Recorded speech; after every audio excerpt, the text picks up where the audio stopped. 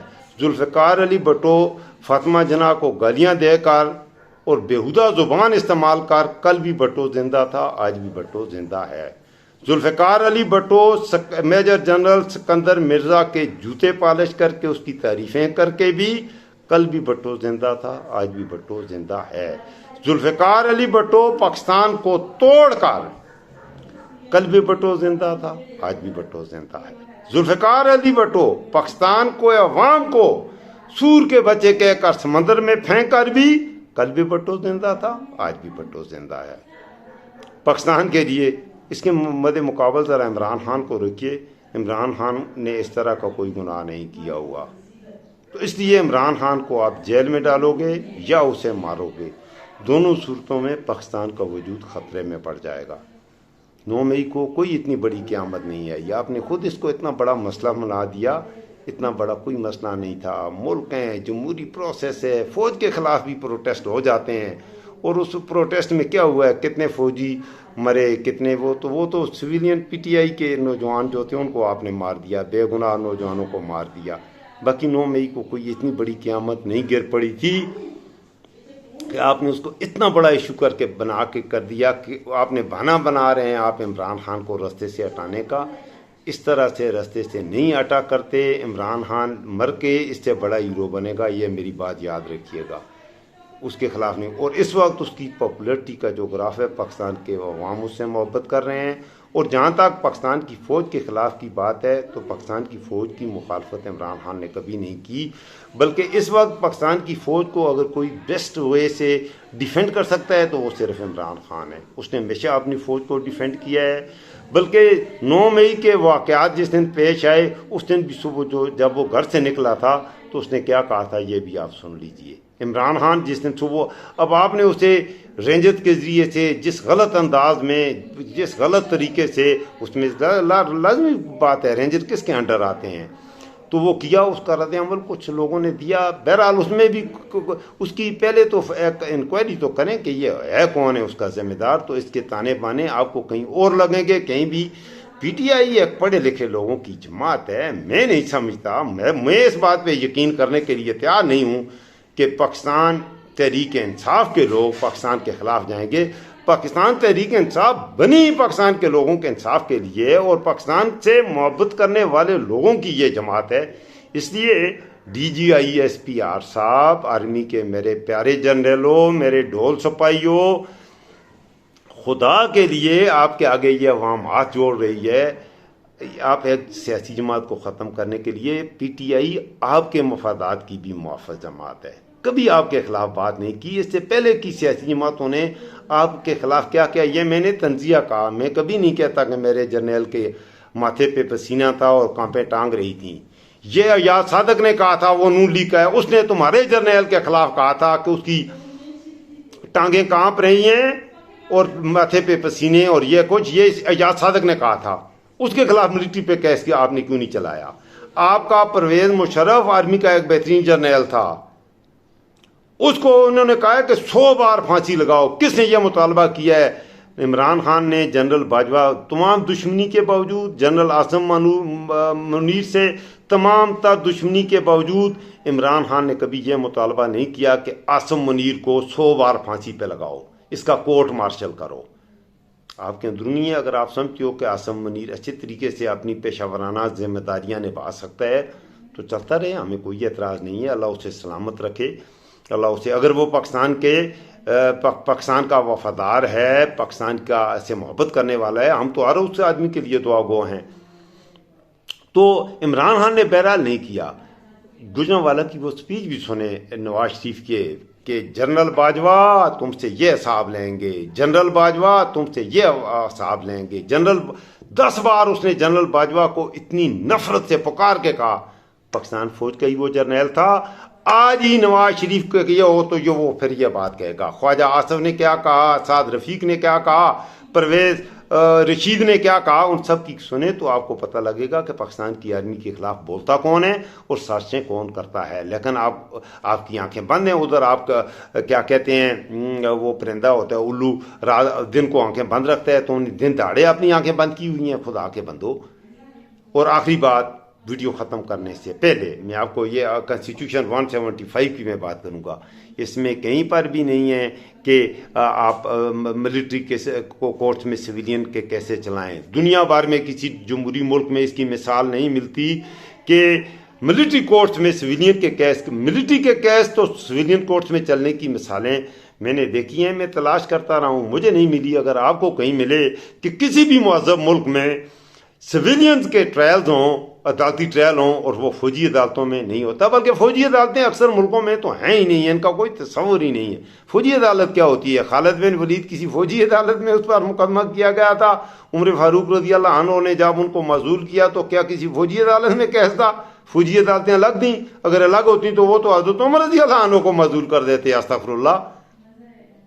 خالد بن ولید نے ان کو معزول کیا گیا، سرے تسلیم خم کرتے ہوئے فیصلہ قبول کیا، سپہ سالاری چھوڑ دی۔ وطن اہم ہوتا ہے، عہدہ نہیں۔ پاکستان اہم ہے، کوئی عہدہ نہیں، کوئی شخصیت نہیں، سب سے اہم پاکستان ہے۔ اللہ تعالیٰ پاکستان کو قائم و دائم رکھے، سلامت رکھے۔ اپنا خیال رکھیے گا۔ السلام علیکم ورحمۃ اللہ وبرکاتہ۔